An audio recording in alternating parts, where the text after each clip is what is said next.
Hello dear students, দশম শ্রেণীর ছাত্রছাত্রীদের জন্য এই ক্লাসটা কিন্তু আমাদের রেগুলার চলবে। ঠিক আছে, যেমন তোমরা টিউশন পড়ো ঠিক সেরকমই ক্লাসটা এখানে চলবে। পরপর চ্যাপ্টার ওয়াইজ তোমাদের ক্লাস চলবে। আর তোমাদের যদি কোনো সাজেশন থাকে যে স্যার এই জিনিসটা আমাদের একটু করিয়ে দিলে ভালো হয়, তোমরা কমেন্ট সেকশনে অবশ্যই জানাবে। আমি সেইগুলো পরপর তোমাদের ভিডিও নিয়ে আসার চেষ্টা করব। তো চলো, আগের দিন কি পড়িয়েছিলাম একটু তোমাদেরকে মনে করিয়ে দিই। চার্লসের সূত্র পর্যন্ত পড়িয়েছিলাম। প্রথমে আমরা পড়েছিলাম বয়েলের সূত্র ভি ভেরিজাজ 1/v, এবং তারপরে পড়েছিলাম চার্লসের সূত্র ভি ভেরিজাজ টি।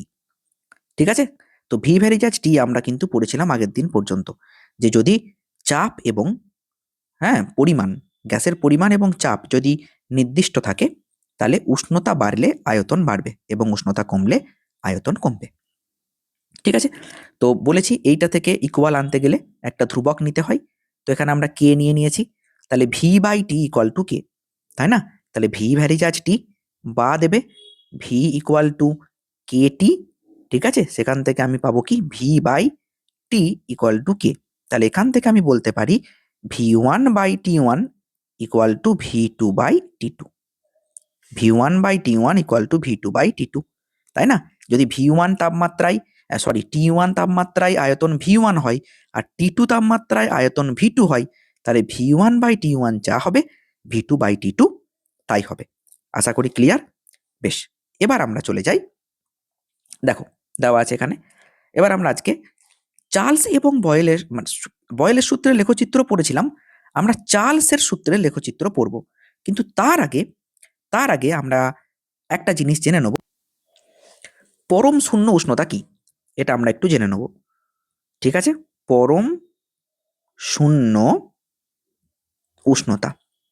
ঠিক আছে, আচ্ছা, আগের ভিডিও যারা দেখোনি তারা দেখে নাও।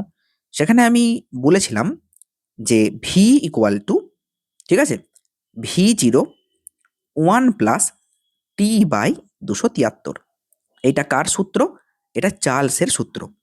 চার্লস বলল যে টি উষ্ণতায়, টি ডিগ্রি সেন্টিগ্রেড উষ্ণতায় কোনো গ্যাসের আয়তন হবে ভি। সেটা এই ফর্মুলা দিয়ে লেখা যাবে।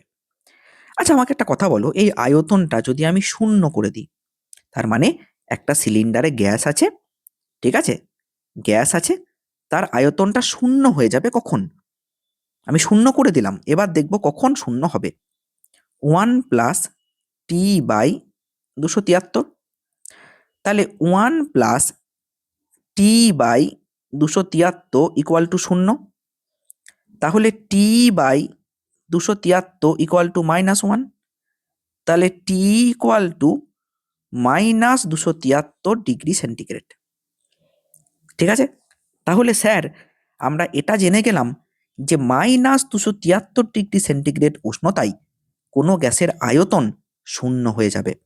তাই এই উষ্ণতাটাকে বলা হয় পরম শূন্য উষ্ণতা। কি বলা হয়? পরম শূন্য উষ্ণতা। ঠিক আছে, এটা মনে রাখতে হবে। ওকে, খুব ইম্পর্টেন্ট তোমাদের ফার্স্ট ইউনিট টেস্ট পরীক্ষার জন্য, খুবই ইম্পর্টেন্ট, তাই মনে রাখবে অবশ্যই। হ্যাঁ, এটা ফার্স্ট ইউনিট টেস্ট পরীক্ষার জন্য কিন্তু খুবই গুরুত্বপূর্ণ। আচ্ছা, নেক্সট দেখো, এবার নেক্সট আমরা কি পড়বো, এরপরেই তুমি পেয়ে যাবে যে পরম শূন্য উষ্ণতা কি। দেখেছো? তাহলে আমি কি বলবো, যে সর্বনিম্ন তাপমাত্রায় কোনো গ্যাসের অণুর গতিশক্তি তাত্ত্বিকভাবে শূন্য হয়ে যায় এবং অণুগুলির গতি প্রায় সম্পূর্ণরূপে থেমে যায়, সেই তাপমাত্রাকে পরম শূন্য তাপমাত্রা বলে। এর মান কত? আমরা এখনই পড়ে এলাম, -273 ডিগ্রি সেন্টিগ্রেড বা 0 কেলভিন। -273 ডিগ্রি সেন্টিগ্রেড মানেই তো 0 কেলভিন, তাই না? বুঝতে পেরেছ? কারণ কি বলতো, কারণ ডিগ্রি সেন্টিগ্রেডকে কেলভিন করতে গেলে আমাকে 273 যোগ করতে হবে। তাহলে যদি যোগ করে দিই তাহলে কত চলে আসবে? এইটা 0 কেলভিন। তাহলে যে তাপমাত্রায় গ্যাসের আয়তন পুরোপুরি শূন্য হয়ে যায়, গ্যাসের আয়তন থাকে না বললেই চলে, সেই তাপমাত্রাকে বলবো পরম শূন্য তাপমাত্রা। বুঝতে পেরেছ? ওকে, তো দেখো আমরা পরম শূন্য তাপমাত্রা কিন্তু প্রমাণ করে ফেললাম। তোমাকে কি দেবে বলো তো? আগে আমি যে প্রমাণটা করিয়ে দিলাম ওটা অবশ্যই তোমরা খাতায় লিখে নেবে। তার মানে আমি বলতে চাইছি এই যে প্রমাণটা, হ্যাঁ, 1 মিনিট দাঁড়াও, দেখাই তোমাদেরকে প্রমাণটা। যে প্রমাণটা আমরা এই মাত্র করলাম, এই যে এইটা কিন্তু অবশ্যই এই পরম শূন্য উষ্ণতা বলে যে আমি লিখেছি, এটা লিখে হ্যাঁ প্রমাণটা করে নেবে। তোমাকে বলবে কোশ্চেনটা কি দেবে, শোনো লিখে নাও কোশ্চেনটা তোমরা খাতায়, যে চার্লসের সূত্র থেকে পরম শূন্য উষ্ণতার ধারণা প্রতিষ্ঠা করো। চার্লসের সূত্র থেকে পরম শূন্য উষ্ণতার ধারণা প্রতিষ্ঠা করো, এইটা কিন্তু তোমাদেরকে দেবে। বুঝতে পেরেছো? তোমাদের প্লে লিস্টে যাবে, আমি ক্লাস 10-এর আলাদা করে প্লে লিস্ট বানিয়ে দিয়েছি। আমাদের একদম ডে 1 ডে 2 করে ক্লাস আসবে, যেমন তোমরা টিউশন পড়ো ঠিক সেরকম ভাবে একদম প্র্যাকটিসও করিয়ে দেবো। আশা করছি কোনো অসুবিধা হবে না, ডেইলি ক্লাস ফলো করলে তোমরা খুব ভালো মার্কস পাবে ফার্স্ট ইউনিট টেস্টে। ওকে, আর দেখতেই পাচ্ছ শুধুমাত্র যেগুলো ইম্পর্টেন্ট কোশ্চেন আমি কিন্তু সেইগুলোই বলছি তোমাদের। বেশ, তাহলে এইটুকু তোমাদের কাছে ক্লিয়ার হয়ে গেল। এবার আমাদেরকে চার্লসের সূত্রের লেখচিত্র অঙ্কন করতে হবে। চার্লসের সূত্রের লেখচিত্র কি দেবে? তোমাকে বলতে পারে যে ভি ভ্যারিজাজ ক্যাপিটাল টি লেখচিত্র অঙ্কন করো। একদিকে ভি নাও, একদিকে ক্যাপিটাল টি নাও, তাহলে লেখচিত্রটা কেমন হবে? তুমি এখনই পড়লে জাস্ট এই মাত্র যে 0 কেলভিন উষ্ণতায় আয়তন শূন্য হয়, আর এটাও পড়েছিলে ভি ভ্যারিজাজ টি। যদি এই রকম কোনো সম্পর্ক থাকে তাহলে সেটা হবে মূল বিন্দুগামী সরলরেখা। তাহলে এইটা হবে চার্লসের সূত্রের ভিটি লেখচিত্র। বুঝতে পেরেছো? আর যদি তোমাকে বলে এটা তো তুমি কেলভিনে নিলে, এই ক্যাপিটাল টি নেওয়া মানে কি? মানে কেলভিনে নিলে। যদি তুমি ডিগ্রি সেন্টিগ্রেডে নাও তাহলে কি হবে সেটা আমাকে দেখতে হবে, যে ডিগ্রি সেন্টিগ্রেডে নিলে কি হবে। ডিগ্রি সেন্টিগ্রেডে তুমি যখন নেবে, এই দিকটা তুমি নিলে ভি আর এই দিকটা তুমি নিলে স্মল টি ডিগ্রি সেন্টিগ্রেড, ঠিক আছে? তখন কিন্তু গ্রাফটা শুরু হবে ঠিক এই জায়গা থেকে। কেন বলো তো? কারণ তুমি জানো 0 কেলভিন তার মানেই -273 ডিগ্রি সেন্টিগ্রেড। এইটা যদি এক্স অক্ষের পজিটিভ দিক হয় তাহলে তো এইটা এক্স অক্ষের নেগেটিভ দিক। তাহলে -273টা কোথায় পড়ছে?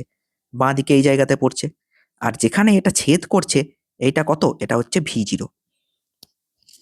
ঠিক আছে?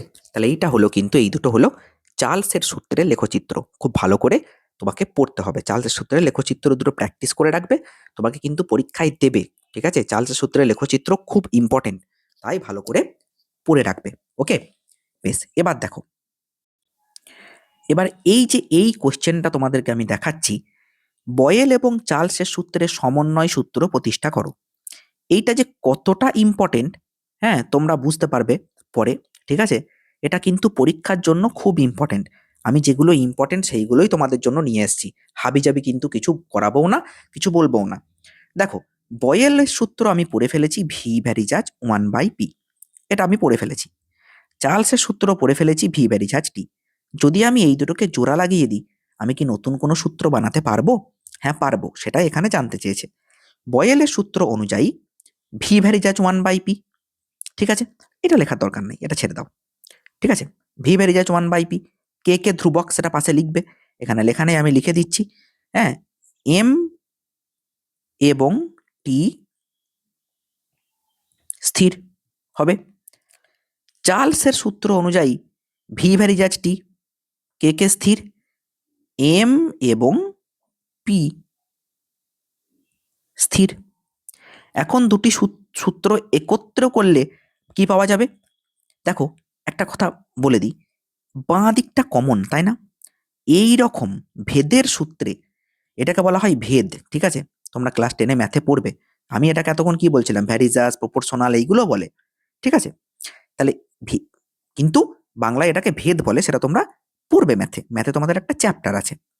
বাঁ দিকটা যদি এক হয়ে যায় তাহলে আমি, হ্যাঁ, ডান দিকটাকে গুণ করে দিতে পারি। এটাকে বলা হয় যৌগিক ভেদের সূত্র। দেখো, ভি বাঁ দিকে তো ভি কমন আছে, ভি ভ্যারিজাজ কি লিখতে পারি? একটা হচ্ছে ভি ভ্যারিজাজ 1/p আর একটা হচ্ছে ভি ভ্যারিজাজ টি। তাহলে আমি লিখতে পারি ভি ভ্যারিজাজ T/p, গুণ করে দিলাম। ঠিক আছে, পাশে আমাকে লিখতে হবে যখন এম স্থির কিন্তু পি, ভি এবং টি পরিবর্তনশীল। বুঝতে পেরেছ? এটা লিখে দিলে ব্যাস। আর তুমি তো জানো এখান থেকে ইকুয়াল চিহ্ন আনলে কি কি নিতে হয়? একটা ধ্রুবক নিতে হয়। তুমি কে ধ্রুবক নিয়ে নিয়েছো, তাহলে PV by T equal to K. ব্যাস, প্রমাণিত। PV by T equal to K. ঠিক আছে, এইটা হচ্ছে সমন্বয় সূত্র। তাহলে তুমি আবার কি লিখতে পারো যে P1V1/T1 সমান P2V2/T2। ঠিক আছে, তোমাদের মধ্যে অনেকেরই মনে হবে স্যার এটা আমি ভালো করে বুঝতে পারলাম না, আপনি আর একবার এটাকে বুঝিয়ে দিন। আমি অবশ্যই আর একবার বুঝিয়ে দেবো। খুব ভালো করে দেখো, বয়েলের সূত্র অনুযায়ী আমরা জানি ভি ভ্যারিজাজ 1/P। এটা কার সূত্র? বয়েলের সূত্র। ঠিক আছে, বয়েলের সূত্র। কে কে স্থির, এম এবং টি স্থির, লিখবে।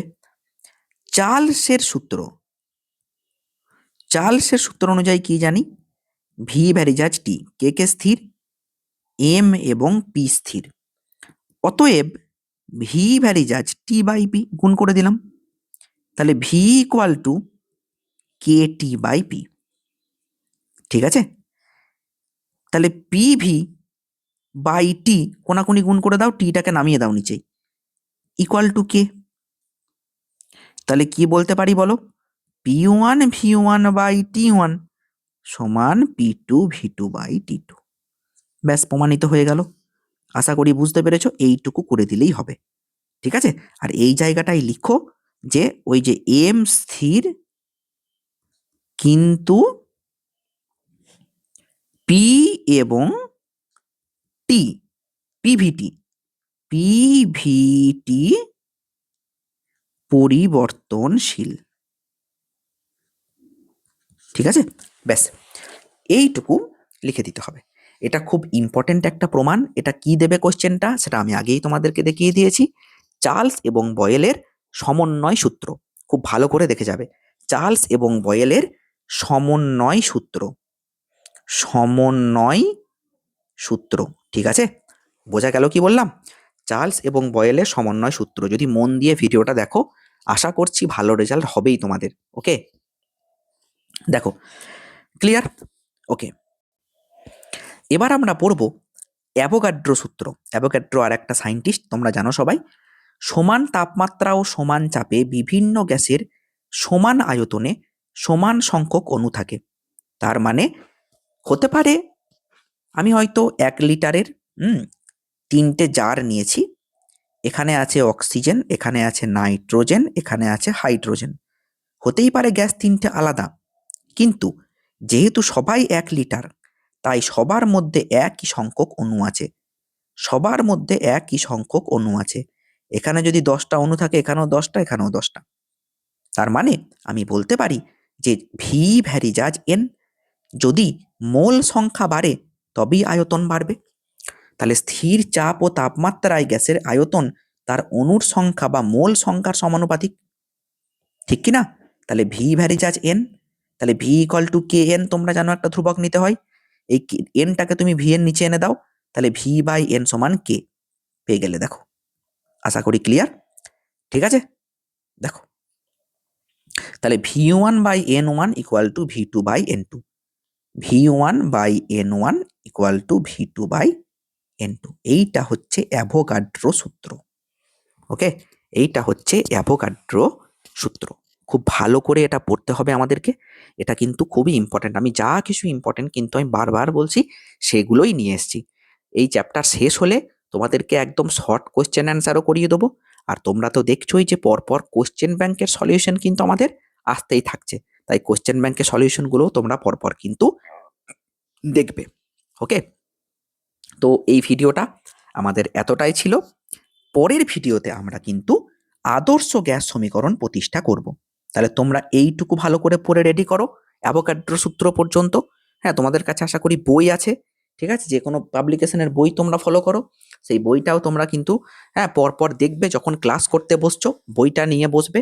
আর তোমরা যদি চাও যে আমি বইয়ের যে পাতা থেকে পড়বে সেই পাতাটাও তোমাদেরকে দেখিয়ে দিই এই ভিডিওতে, ছবিতে কেটে বসিয়ে নিই, সেটাও তোমরা কমেন্ট সেকশনে মতামত দিতে পারো।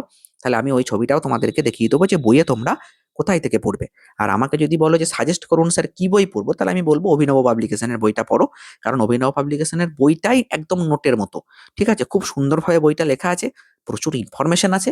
ঠিক আছে, ওখানে যে জেনে রেখো সেকশনগুলো, সেইগুলো খুব ভালো। ঠিক আছে, তো চলো দেখা হচ্ছে পরের ভিডিওতে।